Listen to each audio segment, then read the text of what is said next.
Hi viewers, welcome back to ஆயுதம் அறிவோம். சமீபத்தில நம்ம டிஆர்டிஓல ஒரு டிபார்ட்மெண்ட்டா இருக்கும் ஏரோநாட்டிக்கல் சிஸ்டம் டைரக்டர் ஜெனரல் சொன்ன விஷயம் இப்ப டிஃபென்ஸ் எந்தூசியாசிஸ்ட் மத்தியில மிகப்பெரிய வரவேற்பு பெற்றிருக்கு.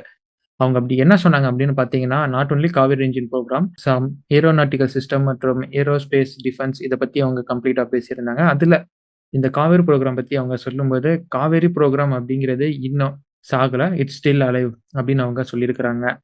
நமக்கு தேவையான ப்ராப்பரான கவர்மெண்ட் கிட்ட இருந்து வர வேண்டிய ஃபண்டிங் தான் இந்த இடத்துல ரொம்ப முக்கியமா இருக்கு. ஃபண்ட் காவேரி இன்ஜின் அப்படின்னு நம்ம இந்திய மக்கள் எல்லாமே ட்ரெண்ட் பண்ணதெல்லாம் எங்களுக்கு ரொம்ப சப்போர்ட்டிவா இருந்தது அப்படின்னு அவங்க சொல்லியிருந்தாங்க. அண்ட் ரொம்ப இம்பார்ட்டன்ட் திங் 5ஆம் தலைமுறை போர் விமானத்திற்கான இன்ஜின உருவாக்கும் என்விரான்மென்ட் நம்ம கிட்ட இருக்கு. But we need funding. Proper funding நமக்கு வேணும் அப்படின்னு அவங்க சொல்லியிருந்தாங்க.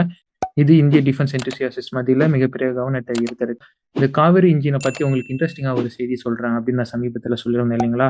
அந்த இன்ட்ரஸ்டிங்கான செய்தி என்ன அப்படிங்கிறது தான் இன்னைக்கான காணொளியில நம்ம பார்த்து தெரிஞ்சுக்க போறோம். ஸோ டைரக்ட்டா வீடியோக்குள்ள நம்ம போயிரலாம்.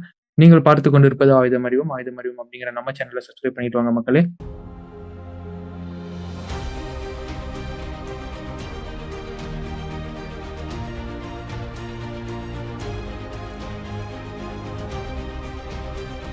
ஃபிரெண்ட்ஸ், அந்த இன்ட்ரஸ்டிங்கான செய்திய நம்ம தெரிஞ்சுக்கிறதுக்கு முன்னாடி, காவேரி இன்ஜினோட டைம் லைன நம்ம பார்க்கலாமே. நான் 10 வருஷமா அப்படின்னு நான் பிரிச்சு வச்சிருக்கிறேன். ஸோ 1980ல ஸ்டார்ட் ஆன இந்த புரோகிராம் ஆனது ஸ்டில் ரன் ஆகிட்டு இருக்கு. நான் இப்போ உங்களுக்கு 10 வருஷமா உங்களுக்கு நான் சொல்லப் போறேன். 1980ல இருந்து 1990 வரை என்ன நடந்தது அப்படிங்கிற ஃபர்ஸ்ட் பேட்ச்ல நான் உங்களுக்கு சொல்றேன். இந்தியாவின் லைட் காம்பேக்ட் ஏர்கிராஃப்ட் அப்படிங்கிற புரோகிராமுக்கு கீழ அந்த போர் விமானத்திற்கு பயன்படுத்தக்கூடிய இன்ஜினை இந்தியாவே உருவாக்கணும் அப்படிங்கிற டாஸ்க் ஆனது டிஆர்டிஓவுக்கு தரப்பட்டது. டிஆர்டிஓ பிரிலிமினரி அந்த டாஸ்க்குள்ள என்டர் ஆகுறாங்க. இதற்காக சுமார் 382.2 கோடி ரூபாயானது எப்ப 1980லயே இந்த புரோகிராமுக்காக ஒதுக்கப்பட்டது. ஸோ இந்த 10 வருஷ டைம்லைன்ல காவேரி இன்ஜின் புரோகிராம் அப்படிங்கிறது எதுவுமே இல்ல. ஜஸ்ட் எல்சிஏ அப்படிங்கிற ஒரு புரோகிராம் கீழ தான் நம்ம இன்ஜின உருவாக்கிட்டே இருந்தோம். இதுதான் ஃபர்ஸ்ட் 10 வருஷத்துல நடந்தது. அந்த 2வது 1990ல இருந்து 2000 அப்படிங்கிற டைம் லைனுக்கு நம்ம போனோம்னா, இந்த பீரியட்ல நம்ம இன்ஜினுக்கான கோர் காம்போனன்ட்ஸ உருவாக்க முற்படுறோம். அண்ட் அத வெற்றிகரமா நம்ம உருவாக்கி முடிச்சுட்டோம். அந்த இன்ஜினோடைய டிசைன் அதுல நம்ம ஒர்க் பண்றோம். அண்ட் ஃபைனலா 5 புரோட்டோடைப்ப நாம ரெடி பண்ணி ஃப்ளைட் ட்ரையல்ஸ்க்கு உட்படுத்த முயற்சி பண்றோம். இந்த 10 வருஷம் 1990-2000 அப்படிங்கிற இந்த 10 வருஷத்துல நம்ம டிசைன் ஃபேஸ்ல தான் நம்ம ஒர்க் பண்ணிட்டு இருக்கிறோம். 2000 டூ 2010 அப்படிங்கிறது தான் இந்த புரோகிராம்ல குரூஷியலான டைமா இருக்கு. ஏன்னா டிசைன் நம்ம ரெடி பண்ணியாச்சு. டிசைன டெஸ்ட் பண்றதுக்கான நேரமா இத நம்ம பயன்படுத்தணும். ஸோ அந்த டைம்ல நமக்கு நம்ம டிசைன டெஸ்ட் பண்ணும்போது பல ஃபெயிலியர்ஸ நம்ம சந்திச்சோம். குறிப்பா டர்பைன் பிளேட் அது மாரியான பல ஃபெயிலியர்ஸ நம்ம சந்திச்சோம். பல ரீவொர்க்குக்கு நம்ம முற்பட்டோம். அந்த ரீவொர்க் எப்படி செய்யணும் அப்படின்னு தெரியாம நம்ம அப்ப பிரான்சின் ஸ்கீமா அப்படின்னு சொல்லக்கூடிய தற்போதைய சாஃப்ரானுடன் நம்ம இணைந்து அதற்கான ஒர்க் அரவுண்ட்ஸ் எல்லாம் நம்ம ஒர்க் பண்ண ஆரம்பிச்சோம். அண்ட் ஹை ஆல்டிட்யூட் ஃபிளைட் ட்ரையல்ஸ நம்ம எடுத்தோம். இப்ப நம்ம பண்ணோம் பார்த்தீங்களா சமீபத்தில, அதே மாரி அப்பவே நம்ம 2000 அந்த பீரியட்ல அப்ப ரஷ்யால நம்ம பண்ணும்போது நம்மளுடைய புரோட்டோடைப் ஆனது ஃபெயில் ஆயிருச்சு. It's completely failure. இத தொடர்ந்து 2008ல என்ன முடிவு எடுக்கப்படுதுன்னா, இந்த இன்ஜின் புரோகிராம நம்ம எல்சிஏல இருந்து டீலிங்க் பண்ணலாம் அப்படின்னு முடிவு எடுக்கப்பட்டது. ஸோ எல்சிஏ அப்படிங்கிற புரோகிராம் தனியா போகுது. இந்த இன்ஜின் புரோகிராம் அப்படிங்கிறது தனியா போகுது. ஸோ அப்ப இருந்து தான் காவேரி இன்ஜின் புரோகிராம் அப்படிங்கிறதே ஸ்டார்ட் ஆகுது தனியா. இது பிரிஞ்சு வந்ததுல இருந்து. இதுதான் 2000த்துல இருந்து 2010 வரை நடந்தது. ஸோ ரொம்ப குரூஷியலான டைம் பீரியட் நமக்கு. 2010ல இருந்து 2020 இது நமக்கான இனிஷியல் விக்டரி டைமா பார்க்கப்படுது. ஸோ 2010 வரை நம்ம ஃபெயில் ஆனதுல இருந்து கத்துக்கிட்ட பாடத்த எல்லாத்தையும் நியூ புரோட்டோடைப்ல நம்ம உருவாக்குறோம். காவேரி K4 புரோட்டோடைப் அப்படிங்கிறத ஒண்ணு உருவாக்கி, சுமார் 3200 மணி நேரம் ஃபிளைட் ட்ரையல்ஸ் வெறும் டெஸ்ட்டுக்கான ரன் செய்யப்பட்ட ஃபிளைட் ட்ரையல்ஸ மட்டும் நம்ம சிமுலேட் பண்ணி, ஒர்க் பண்ணி, அதில ரிப்பீட்டட் மெயின்டனன்ஸ், ரிப்பீட்டட் அப்டேட்ஸ் எல்லாமே பண்ணி, ஓரளவுக்கு நம்ம ட்ரை ட்ரஸ்ட் அப்படிங்கிறத சக்சஸ்ஃபுல்லா எந்த இஷ்யூவும் இல்லாம அச்சீவ் பண்ணிட்டோம். இந்தியாவின் டிசைன்ல, இந்தியாவால உருவாக்கப்பட்ட இன்ஜின்ல நம்ம ட்ரை டெஸ்ட்ட இந்த 2020க்குள்ளயே நம்ம அச்சீவ் பண்ணிட்டோம். அதற்கப்புறம் 2020லிருந்து இப்ப வர ஸ்டில் என்ன நடந்துகிட்டு இருக்கு அப்படிங்கிறத நம்ம சேனல்ல இருந்து நான் உங்களுக்கு சொல்லிக்கிட்டே இருக்கிறேன். ஸோ சிம்பிளா சொல்லணும் அப்படின்னு பார்த்தோம்னா, ட்ரை டெஸ்ட் அப்படிங்கிறத நம்ம அச்சீவ் பண்ணியாச்சு. ட்ரை ட்ரஸ்ட்ட தொடர்ந்து வெட் ட்ரஸ்ட்டுக்காக நம்ம போறோம். வெட் ட்ரஸ்ட் அப்படின்னா ஒண்ணும் இல்ல. ஆஃப்டர் பர்ன் மூலியமா அச்சீவ் பண்ணக்கூடிய ட்ரஸ்ட் தான். ஆனா, அதுல பல சிக்கல் வருது. ரிப்பீட்டடா இன்வெஸ்ட்மென்ட் பண்ணி நம்ம ஒர்க் பண்ணோம். பட் ஃபைனலி நம்மனால வெட் ட்ரஸ்ட் அப்படிங்கிற அவுட்புட்ட எடுக்க முடியல. ட்ரை ட்ரஸ்ட்டோடயே நம்மளுடைய ப்ராஜெக்ட் நிப்பாட்டப்படுது. அதுதான் காவேரி டெரிவேட்டிவ் இன்ஜின் அப்படின்னு சொல்லப்பட்டு, யுசிஏவில ஃபிட் பண்ணி டெஸ்ட் பண்ணிக்கலாம் அப்படின்னு சொல்லப்பட்டது. இருந்தாலும் மறைமுகமா காவேரி 2.0 அப்படிங்கிறது நடந்துகிட்டே தான் இருக்கு. அண்ட் இதற்கு நடுவுல தான் நம்ம 110லிருந்து 120 கிலோ நியூட்டன் த்ரஸ்ட்ட புரொடியூஸ் பண்ணக்கூடிய இந்தியாவின் இன்ஜின உருவாக்கணும் அப்படின்னு சாஃப்ரானுடன் டீல போட்டோம். ஸோ இதெல்லாம் நமக்கு தெரிஞ்ச விஷயம். ஸோ இதுதான் இதோடைய காவேரி இன்ஜின் புரோகிராமுடைய டைம் லைன் அப்படிங்கிறத உங்களுக்கு நான் ரொம்ப ஷார்ட் அண்ட் ஸ்வீட்டா சொல்லியிருக்கிறேன். சொல்றது ஈஸியா இருக்கலாம், உங்களுக்கு கேட்கறது ஈஸியா இருக்கலாம். ஆனா இந்த டைம்லைன்ல நம்ம பட்ட கஷ்டங்கள் அப்படிங்கிறது சொல்ல முடியாதது. என்னதான் இந்தியா அஃபிஷியலா நாங்க கேடிஇ-ஓட நாங்க காவேரி இன்ஜின் புரோகிராம நிறுத்திக்கிறோம் அப்படின்னு சொன்னாலும், இந்தியாவுக்கு அதோட நிறுத்திக்க விருப்பம் இல்ல. ஸோ ரொம்ப மறைமுகமா இந்தியா அடுத்த கட்ட வேலைக்கு போனாங்க. அதாவது இந்த 49 ட்ரஸ்ட்ட ப்ரொடியூஸ் பண்ணக்கூடிய இன்ஜின்ல நம்ம ஆஃப்டர் பர்னர் டெக்னாலஜிய பொருத்தியே ஆகணும் அப்படிங்கிற முனைப்போட நாம செயல்பட்டாங்க. ஃபார் எக்ஸாம்பிள் டிஆர்டிஓ நிறுவனம் இதுல ஆஃப்டர் பர்னர் டெக்னாலஜிய வெற்றிகரமா பொருத்தி அவுட்புட் எடுக்கணும் அப்படிங்கிறதுக்காக பிரம்மோஸ் ஏரோஸ்பேஸ் உடன் இணைஞ்சாங்க. இந்த கேடியில ஆஃப்டர் பர்னர் டெக்னாலஜிய பொருத்தி மினிமம் 75 கிலோ நியூட்டன் த்ரஸ்ட்ட ப்ரொடியூஸ் பண்ண வைக்கலாம் அப்படிங்கிற முயற்சியில இப்ப ஈடுபட்டுக்கிட்டு இருக்கிறாங்க.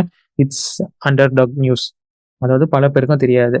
ஸோ எதுக்கு 75 கிலோ நியூட்டன் இவங்க எடுக்குறாங்க அப்படின்னு கேட்டீங்கன்னா, இப்ப இருக்கும் நம்ம பயன்படுத்திட்டு இருக்கிற ரஃபேல் M88ல இந்த ஒரு ட்ரஸ்ட் தான் அது ப்ரொடியூஸ் பண்ணிட்டு இருக்கு. ஸோ அட்லீஸ்ட் அந்த ட்ரஸ்ட்டாச்சும் நமக்கு கிடைச்சா போதும். ஏதோ ஒண்ணு அத வச்சு பண்ணலாம் அப்படிங்கிறதுக்காக தான் 75 கிலோ நியூட்டன் ட்ரஸ்ட் அப்படிங்கிற ஒரு டார்கெட்ட ஃபிக்ஸ் பண்ணி இப்ப டிஆர்டிஓ பிரம்மோஸ் ஏரோஸ்பேஸ் உடன் இணைந்து செயல்பட்டுட்டு இருக்கிறாங்க. ஏன் பிரம்மோஸ் ஏரோஸ்பேஸ் அப்படின்னு கேட்டீங்கன்னா, அதற்கான காரணம் உங்களுக்கே தெரியும். BrahMos aerospace is a successful missile technology company.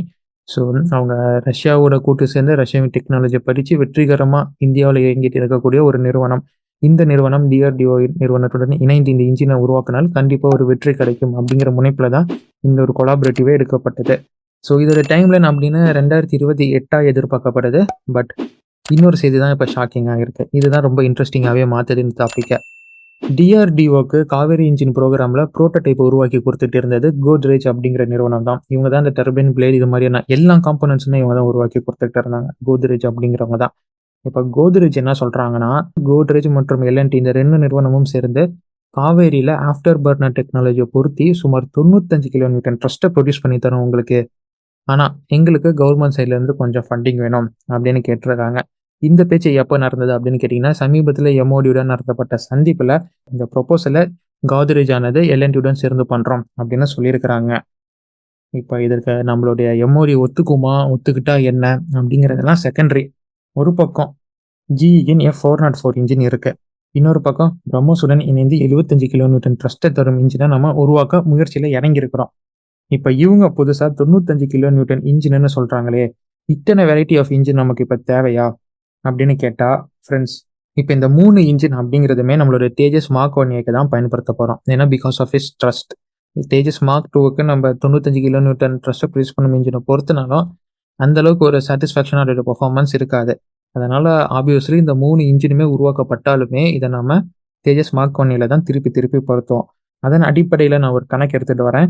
இந்தியாவுக்கு சுமார் 220 தேஜஸ் மார்க் 1ஏ அப்படிங்கிறது இந்திய ஏர்ஃபோர்ஸுக்காக தேவைப்படுது. நம்ம இந்திய அரசாங்கம் அத ப்ரொக்யூர் பண்ண போறாங்க. இதற்கான ஆர்டர் தான் கொஞ்சம் கொஞ்சமா குடுத்துக்கிட்டு இருக்கிறாங்க. தேஜஸ் மார்க் 1 லைஃப் ஸ்பேன் அப்படின்னு பார்த்தோம்னா 40 வருஷம். இந்த 40 வருஷம் அப்படிங்கிறதுல இன்ஜின் ஓவர்ஹால் அண்ட் ரீப்ளேஸ்மென்ட் அப்படிங்கிறது ஒவ்வொரு 10 வருஷத்துக்கு ஒரு வாட்டியோ, இல்ல 15 வருஷத்துக்கு ஒரு வாட்டியோ நடக்கும். அதன்படி அப்படின்னு பார்த்தோம்னா, அட்லீஸ்ட் ஒரு போர் விமானத்திற்கு 3 இன்ஜினாச்சும் அதோடைய என்டையர் லைஃப் ஸ்பேன்ல தேவைப்படும். இது இல்லாம நம்ம அந்த போர் விமானத்த காம்பேக்ட்ல பயன்படுத்தினாலோ, அதாவது போருக்கு பயன்படுத்தினாலோ, இல்ல கம்ப்ளீட்டா இன்ஜின மாத்தணும் அப்படிங்கிற கேஸ்ல ஏதோ ஒண்ணு அப்படிங்கிற கண்டிஷன்லாம் தனியா அந்த கன்சிடரேஷன்லாம் வச்சுட்டு நான் பார்த்தேன்னா, ரஃப்லி நம்ம தேஜஸ் மார்க் 1ஏ அப்படிங்கிற போர் விமானத்திற்கு அதோட என்டையர் லைஃப் ஸ்பேனுக்கு மொத்தம் நமக்கு தேவைப்படும் இன்ஜினின் அளவானது 700 இன்ஜின்கள் 40 வருஷத்திற்கு நமக்கு தேவை. ஸோ அதன்படி இந்த 3 இன்ஜின் அப்படிங்கிறது ஜஸ்ட் இது ஓகே தான். இது பேர்லி நமக்கு எல்லாமே தேவைப்படக்கூடியது தான். ஓவரா போகக்கூடியது மாதிரி இல்ல. சப்போஸ் இப்போ வாங்க கோத்ரேஜ் அண்ட் எல்&டிக்கு ஃபண்ட் தந்து இந்த இன்ஜினுக்கு அப்ரூவல் குடுக்கப்பட்டால், இந்தியானது 2 ஸ்டெப் அப்ரோச் இந்த தேஜஸ் மார்க் 1ஏல எடுக்கும். அது என்ன 2 ஸ்டெப் அப்ரோச் அப்படின்னு கேட்டீங்கன்னா, இனிஷியலா இப்ப உருவாக்கிட்டு இருக்கோம் போர் விமானத்திற்கு நம்ம GEயோட F404 இன்ஜின நம்ம பயன்படுத்திக்கிட்டு இருக்கிறோம். ஆனா இந்த இன்ஜினே நம்ம லைஃப் லாங் வரைக்கும் நம்ம யூஸ் பண்ணுவோமா? அப்படின்னு கேட்டா, மிகப்பெரிய கேள்வி. இந்த இடத்துல தான் இந்த 2 ஸ்டெப் அப்ரோச்சே வருது. விச் மீன்ஸ் லிமிடெட் சீரிஸ் ப்ரொடக்ஷன்ல, அதாவது 2028 வரை உருவாக்கப்படும் போர் விமானத்துல நம்ம ஃபர்ஸ்ட் இந்த 75 கிலோ நியூட்டன் த்ரஸ்ட்ட ப்ரொடியூஸ் பண்ணும் இன்ஜினை இன்ஸ்டால் பண்ணலாம். ஃபர்ஸ்ட் ரீப்ளேஸ்மெண்ட்டா இந்த இன்ஜினை நம்ம ரீப்ளேஸ் பண்ணுவோம் GEக்கு ஆல்டர்னேட்டா. அதன் பிறகு மிட் லைஃப் அப்கிரேட் அப்படிங்கிறது ஒண்ணு கண்டிப்பா வரும். அதாவது second phase of engine change. அந்த இடத்துல நாம என்ன பண்ணுவோம்னா, இந்த 90 கிலோ நியூட்டன் த்ரஸ்ட்ட ப்ரொடியூஸ் பண்ண இன்ஜினை சப்போஸ் ஃபண்ட் ஒதுக்கப்பட்டு இன்ஜின் வெற்றிகரமா கொண்டு வரப்பட்டால், இந்த இன்ஜினை நாம ரீப்ளேஸ் பண்ணுவோம். அதே F404 இன்ஜினுக்கு ரீப்ளேஸா. லைக் இப்ப எப்படி நம்மளுடைய சுகோய் Su-30 போர் விமானத்திற்கான இன்ஜின் ரீப்ளேஸ்மென்ட் பத்தி பேசிக்கிட்டு இருக்கிறோம். ரஷ்யா கிட்ட இருந்து இன்ஜின் வாங்கலாம் AL-31FP அப்படிங்கிற மாதிரிலாம். ஸோ அதே கான்செப்ட் தான் இங்கேயும் வருது. இதெல்லாம் போக தான் நம்ம அந்த 110, 120 கிலோ நியூட்டன் த்ரஸ்ட் ப்ரொடியூஸ் பண்ணும் இன்ஜின் அப்படிங்கிறதெல்லாம் இருக்கு. பட் அதெல்லாம் தேஜஸ் மார்க் 2 மற்றும் ஏஎம்சிஏ ப்ரோக்ராமுக்கு. பட் இந்த 3 இன்ஜின் வரும் பட்சத்தில FGENF 404 அந்த 75 கிலோ நியூட்டன் த்ரஸ்ட் ப்ரொடியூஸ் பண்ணும் engine, 95 kilo Newton thrust produce பண்ணும் இன்ஜின் அப்படிங்கிறது எல்லாமே தேஜஸ் மார்க் 1க்கு கண்டிப்பா தேவை தான். அண்ட் இன்னொரு தகவல் என்னன்னா, தேஜஸ் மார்க் 1 அதோடைய இயர்லி ஸ்ட்ரக்சர்ல இருந்து இப்ப அதோட ஸ்ட்ரக்சர் மாறி இருக்கு. அதிக வெயிட்ட சுமந்து செல்லும்படியான ஏர் ஃப்ரேம லைட் வெயிட்ல தயாரிச்சிருக்கும் காரணத்தினால அதோட இன்டர்னல் வெப்பன் பேல அதிகப்படியான ஆயுதங்கள கொண்டு சுமந்து செல்ல முடியும். வெயிட் அதிகமா கொண்டு போலாம் அப்படின்னா, இன்ஜினுடைய கெப்பாசிட்டி அதிகமான அளவுக்கு தேவை. ஸோ 95 கிலோ நியூட்டன் த்ரஸ்ட்ட ப்ரொடியூஸ் பண்ணும் இன்ஜின் அப்படிங்கிறது ஒரு ஆப்வியஸ் சாய்ஸாவே இதற்கு இருக்கும். சீம்லெஸ்ஸா அந்த போர் விமானத்துல ஃபுல் கெப்பாசிட்டியோட எஃபிஷியன்சியா அண்ட் ஃபுல் பவர்ல ஒர்க் பண்ண முடியும். இதே 75 கிலோ நியூட்டன் அப்படிங்கிறதுல ஃபுல் வெயிட்ல அதனால எஃபிஷியன்ட்டா செயல்பட முடியுமான்னு கேட்டா, கொஞ்சம் லேக் இருக்க தான் செய்யும். பட் 95 கிலோ நியூட்டன் த்ரஸ்ட் வரும் இன்ஜின்ல அந்த லேக் எதுவுமே அது ஃபேஸ் பண்ணாது. ஸோ இதுதான் இந்த 95 கிலோ நியூட்டன் த்ரஸ்ட்ட ப்ரொடியூஸ் பண்ணும் இன்ஜினின் தேவையா பார்க்கப்படுது. இருந்தாலும் இதுவரைக்கும் ஒரு சில பேர் வந்து நம்ம இந்த சொல்றதுல காம்ப்ரமைஸ் ஆகியிருக்க மாட்டீங்க.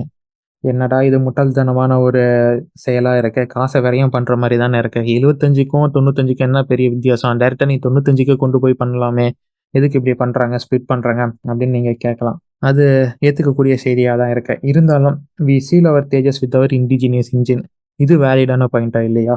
ஸோ நம்மளோட போர் விமானம் அப்படிங்கிறது அமெரிக்க இன்ஜின ரிலே பண்ணி இருக்காது. அவங்களோட பாலிடிக்ஸ ரிலே பண்ணி நம்மளோட போர் விமானத்தின் டிலேஸ் அப்படிங்கிறது இருக்காது. இன்னும் சிம்பிளா சொல்லணும்னா, நம்ம தேஜஸ் போர் விமானத்த அமெரிக்காவின் கட்டுப்பாட்டுல இருந்து விடுவிக்கலாம். We got our Tejas free from Americans. So இதுதான் ரொம்ப முக்கியமா பார்க்கப்படுது. இதற்காக நான் 3 இன்ஜின் தயாரிக்கணும்னா கூட இந்தியா தயாரிக்கலாம். அதுல எந்த தப்புமே இல்ல. அதற்கு நான் ஆதரவு தெரிவிப்பேன். இப்ப 75 ட்ரஸ்ட் ப்ரொடியூஸ் பண்ணும் இன்ஜின உருவாக்குறோம்னா, அதுல கிடைக்கும் நமக்கு ஒரு எக்ஸ்பீரியன்ஸ். அது இல்லாம 95 கிலோ நியூட்டன உருவாக்குறோம்னா, அதுலயும் ஒரு எக்ஸ்பீரியன்ஸ் கிடைக்கும். இந்த எக்ஸ்பீரியன்ஸ் எல்லாம் வருங்காலத்துல நமக்கு யூஸ் ஆகும். இன்ஜின் எக்ஸ்பீரியன்ஸ் அப்படிங்கிற இல்லாத இந்தியா, இது மாரி பல ப்ராஜெக்ட்ல ஒர்க் பண்ணி எக்ஸ்பீரியன்ஸ கேதர் பண்ணும்போது, அது எந்த இடத்துலயுமே வேஸ்ட்டா போறதில்ல. அதுல இன்வெஸ்ட் பண்ணும் பணமும் வேஸ்ட்டா போறதில்ல.